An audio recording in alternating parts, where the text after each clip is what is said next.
The Lord regretted that he had made man on the earth, and it grieved him to his heart. How could he regret anything? How do you regret something that you already knew was going to happen? Every time I eat spicy food, I know I'm going to regret it the next morning. But every time I go to Trader Joe's, I can't resist picking up a bottle or 2 or 17 of their jalapeno sauce. Jokes aside, that's a valid question, Christy. You see, the Hebrew word that is usually translated for regret in these verses basically means suffer emotional pain, or to describe the release of emotional tension or sorrow. So why does God create man if he knows man is going to cause God emotional pain? Well, the same reason we as humans decide to have children despite knowing that those kids will cause us emotional pain, because God thinks the end result is worth all the pain that his kids are going to cause.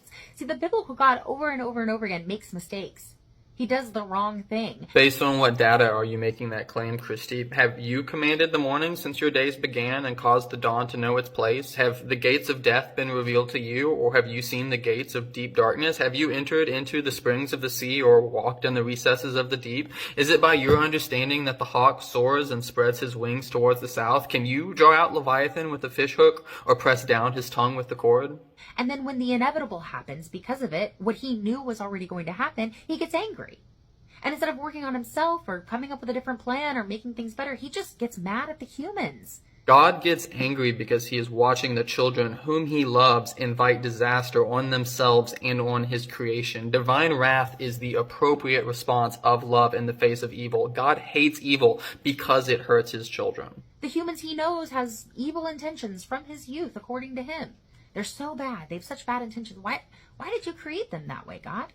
God didn't create them with evil intention. God created them with the ability to choose. And some, like you, choose to reject his love and fellowship. If God had created humans with no ability to choose at all, I'm sure that you would have found a way to complain about how God is just so oppressive. He didn't even give you a choice, and so on and so forth. So if they were created in God's image, then they should be like God. But yet they are so evil at heart, and to me that says a lot about God, doesn't it? Being made in God's image means that man's function was to serve as God's representative on earth. However, mankind has rejected this role in their choice to subvert God's will and choose evil. However, there is one man who did fulfill this function and serve as a perfect representation of God on earth. We are told in Hebrews that he is the radiance of the glory of God and the exact imprint of his nature. And that man healed the sick and cast out demons and told people to love their enemies. That man loved and spent time with tax collectors and lepers and prostitutes and all those who were rejected by society. That man said to give justice to the orphan and the widow, and that whatever we do to the least of these, we will do to him. So yeah, Christy, I think that does say a lot about God's nature. Then maybe you shouldn't have done it, God.